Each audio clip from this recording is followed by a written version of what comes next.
So this weekend, tweets from President Trump put the world on edge, threatening an end to Iran. Iraq saying, not in my backyard, as their parliament sets forth a vote to rid the country of U.S. military presence. So where will that leave the U.S. position in the Middle East? Here to break it all down, former Pentagon official Mike Maloof. All right, Mike, you know this. Iraq parliament voting to get rid of the U.S. government, the military presence there. There are thousands of American boots on the ground, civilian workers, what have you. We know the government in Baghdad is parsed out with mostly Shiites who are increasingly showing hostility to U.S. troop presence. So what will happen if they do vote to give Americans the boot? Well, I think it's going to come at a very auspicious time. Now, the Iraqis actually have had this plan in their hip pocket for a few months, waiting for that ominous moment as to when to spring it. And now with the announcement that we might send in an additional 120,000 troops, where would they go? Iraq. And in addition to the 5,000 or so who are on the ground there now.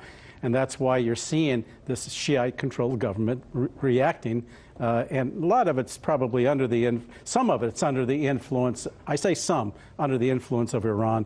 But also, they don't want a repeat of what happened in 2003. The Iraqis do not want that because they went through hell just that whole time, and they're just now emerging once again, and they don't need it, and they don't need Iraq to become the springboard into Iran. Right. And what's also happening in Iraq is that you're having an increasing number of ISIS and Al-Qaeda forces gathering in Anbar province, and they could become the U.S. proxies to do something in Iraq. Wait a minute. In Iran.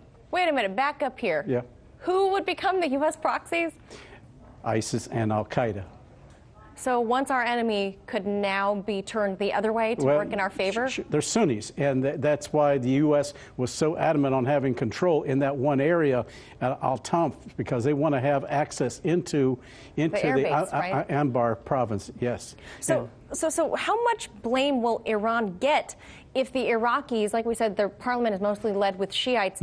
How much blame will Iran get if the Iraqis vote, the parliament votes to ask the U.S. to leave? Would the U.S. leave? And are they going to tie this into a Shiite issue? Oh, it will undoubtedly create tensions, and I think that's what Iran would like to see happen. In fact, I wouldn't doubt that Russia and China would like the same thing, because the longer the U.S. stays there and creates an unsettling climate in that Middle East, you're always going to have these tensions. And it's also a greater possibility that some incident is going to occur. We're at that point now where that bubble is ready to burst.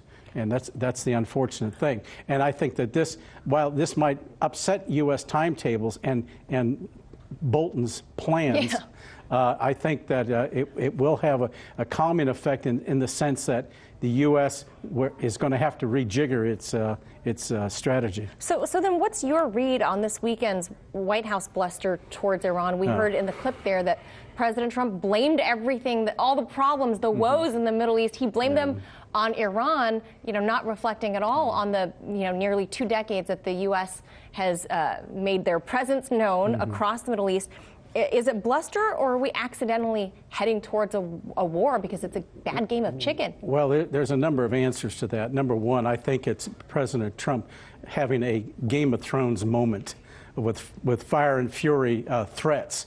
He's being blusterous again in order to leverage everything. Wait, what do you mean by the Game of Thrones moment? Well, in the last episode, the second to the last episode, the dragon wiped out the entire location, 1 million people, with fire.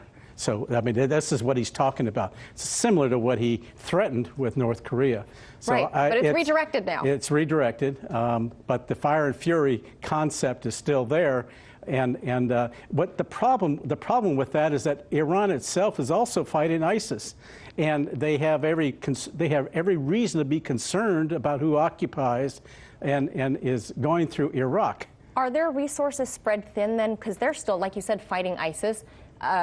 I don't think they're going to back down. No, they won't back down. And also they're working through proxies, just like the U.S. works through proxies. I mean, we've been working through proxies for years in Syria, in Iraq. We have proxies too. Let's face it.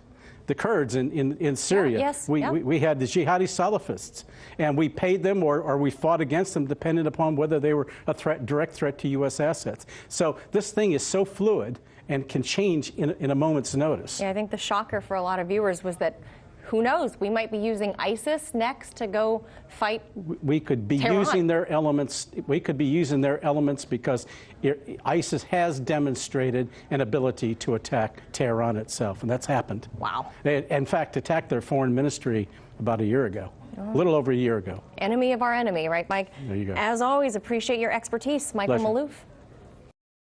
Hey YouTube, thanks for checking out our channel. We hope you enjoyed the video. We have tons of content for you just like this. For more of RT America's one-of-a-kind news and analysis, be sure to subscribe and never stop questioning more.